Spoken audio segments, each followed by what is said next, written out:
Hello chess friends and welcome to Zado's chess channel and welcome to the St. Louis Rapid and Blitz chess tournament in 2020. We are now in the round 5 in which Magnus Carlsen played with the black pieces against Dominguez, Perez, Leiner.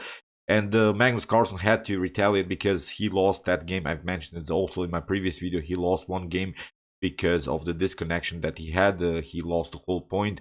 So he has to be now active. He has to win every game in the continuation of the tournament in order to catch up with other players. But some other players played also some drawish games, lost also some games. So I still think that Magnus, even with this loss, can be the winner of this very nice tournament. So what surprised me really is the opening repertoire that Magnus Carlsen played now so far in the tournament. Against Hikaru Nakamura, he played the Kado Khan, and now in this game against Dominguez, Perez, Leiner, he played the Philidor defense. And I myself, I'm really not such a fan of the Philidor, but maybe when I watch Magnus Carlsen games, I could consider again to play it sometimes, because Magnus, I think, played here a perfect Philidor defense with the immediate attack on the queen side to be prepared. This was again some Magnus stuff, simply really great attacking performance by the world champion. So let's check out now the game. E4 played by Dominguez, Perez, Leiner. We have E5 by Magnus, knight to F3, and now D6.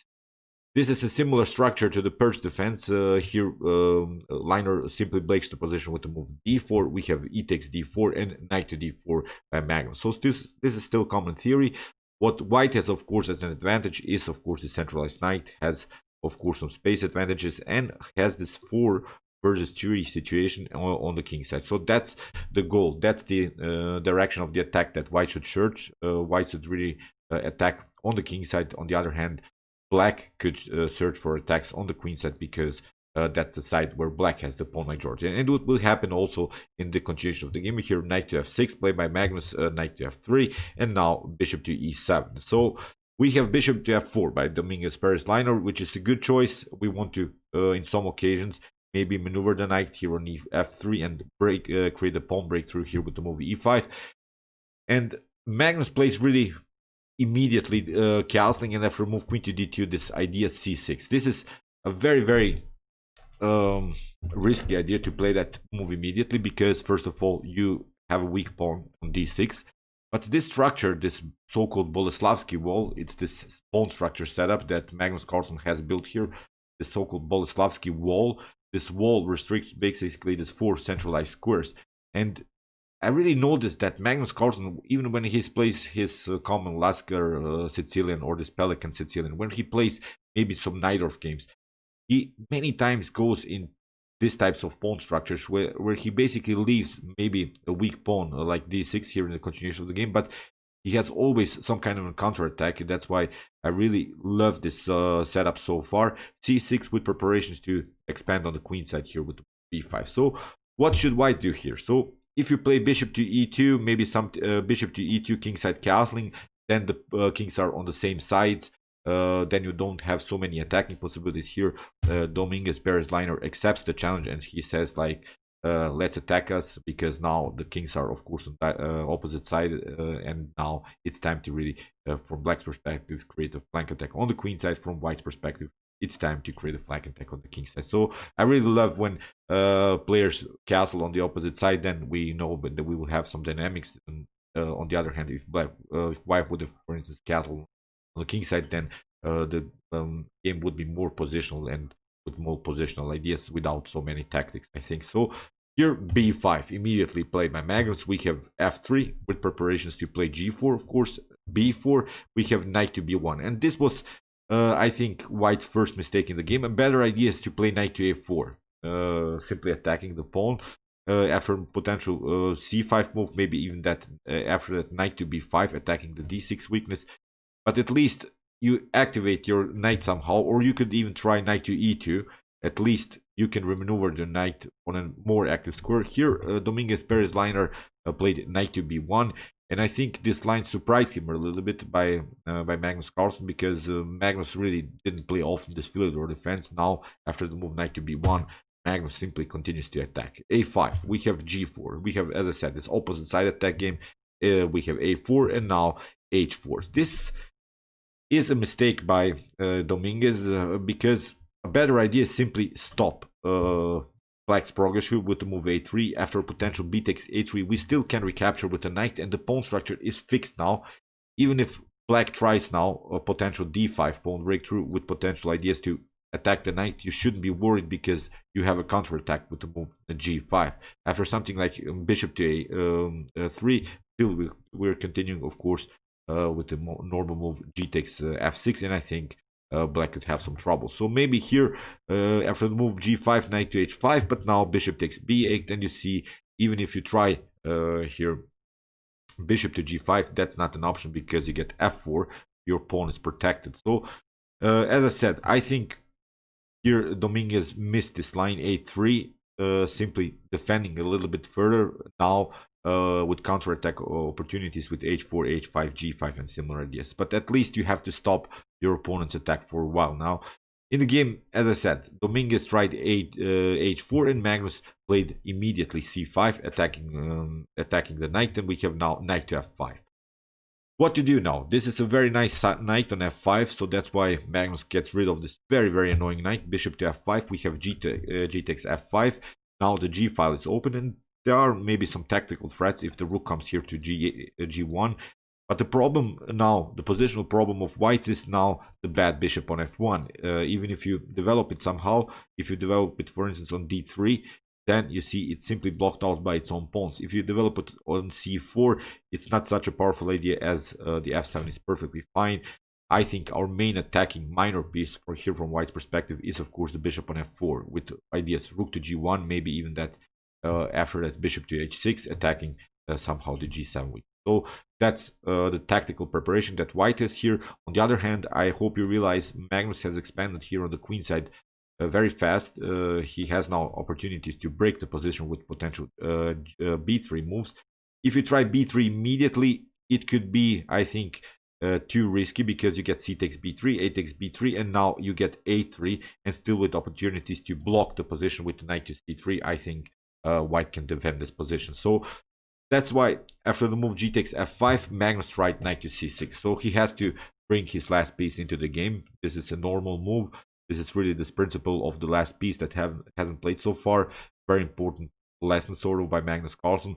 Most of us, I think, would simply push the pawn on b3, but now Magnus develops the piece, and we are targeting now the weak square on d4. So in the game here h5 played by Dominguez. Here again maybe a3 or c3 are good choices to simply break the pawn chain that Magnus has created here on the king side. But here Dominguez Leiner simply attacked with the move h5. We have knight to d4. You see Magnus has a very active knight now, and we have queen to g2.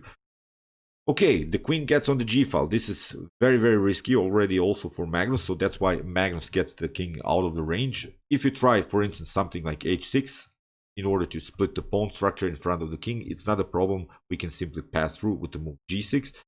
But in the game after the move king to h8, Dominguez tried bishop to e3. He wants to get rid of this very annoying knight, but maybe even in this position a3 or c3 are good ideas to simply block, as I said, Magnus Carlsen's attack, because in my opinion Magnus can defend his position much better with potential rook to g8 ideas, so at least we can cover the g7 pawn.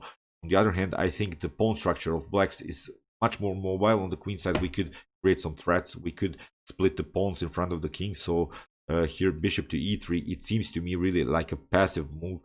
You haven't made progress on the king side, so now Magnus plays simply h6 with also some positional ideas. If we validate now all of our minor piece activity, this bishop is bad so far. As I said, it can be maybe activated to c4, but our knight on d4 is perfectly fine. Our knight on f6 could have some kind of an improvement, but maybe here knight to h7 or maybe knight to d7, simply improving the position of the knight. The knight will find a path into the game, and also with some ideas to get rid of our bad bishop on e7 with potential bishop to f6 or bishop to g5. So this bishop after potential knight to d7 will find some ways into the game. So as I said, it seems to me that now Magnus has really equalized the game and maybe has a slightly advantage here, because he stopped simply white's progress on the king side, and now we have bishop to d3. Although it's a healthy developing move, you see this bishop is simply blocked out by its own pawn. So knight to d7 played by Magnus. We have rook to g1 and now bishop to f6.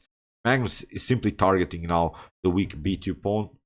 That could be a long-term threat here by black. If the position opens, then of course with potential rook to b8 ideas, attacking simply the b2 weakness. So f4, that's now a great move by Dominguez, Perez, Leiner. Now we have to create at least some kind of a pawn breakthrough. We have to deflect these pieces somehow from the defense of the g7 square. That's our main target here now from white's perspective. In the game, Magnus played rook to e8, and we have now bishop to d4.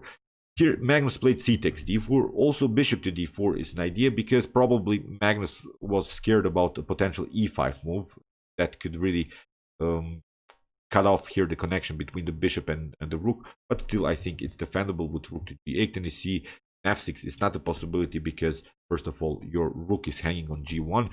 So as I said, maybe Magnus was a little bit scared about this tactical threat e5 really locking here the diagonal and the protection of the g7 pawn, but here he decides to play c takes d4.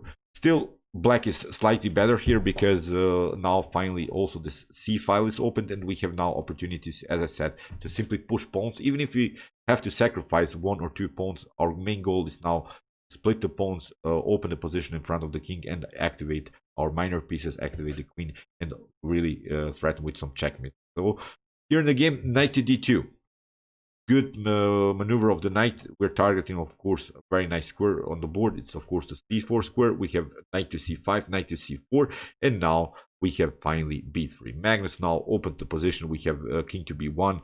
We have b takes c3, bishop to, b takes c2, bishop to c2, and now, as I mentioned, rook to b8. There is now really this tension. d3 is the possibility. This is really an annoying pawn, although it's an isolated pawn, but it's supported by the bishop, and it's mobile. That's the most important thing.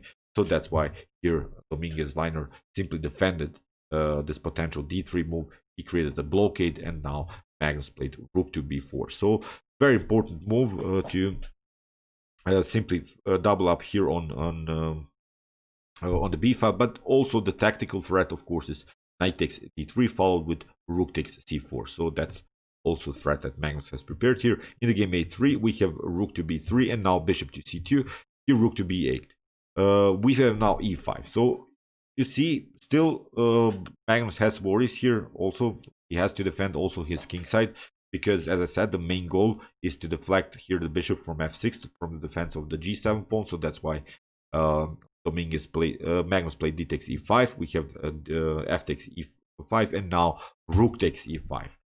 Very important move to realize. If you have, of course, as I said, bishop takes e5, knight to e5, then your g7 pawn is hanging. So rook takes e5. Great defensive idea here by Magnus Carlsen. Although down the exchange, but as I said, our main target is the weak b2 pawn. Now, at least we have solved all of our problems on the king side. I think that black doesn't have any more, white doesn't have any more so many attacking possibilities on the king side. Everything is protected. Now we can also play bishop to f6, simply cementing, keeping the position compact. And as I said, the main tactical threat is the pawn breakthrough with the move d3, opening the dark square diagonal and attacking combined with the rook. So bishop to d3 again. Dominguez, Perez, Leiner plays the blockade idea. We have bishop to f6, queen to c2, queen to a5, and now we have rook to g2. Very important defensive move that Dominguez realized. He wants to, of course, to have a further protection of the weak b2 pawn. So knight takes d3, we have queen to d3, and now queen to d5, which wasn't the best of moves here by Magnus. He should have maybe here proceeded with the move rook to b3, attacking the queen, and simply try to push the pawn further after potential queen to c4. Now you see, at least we can grab also this pawn.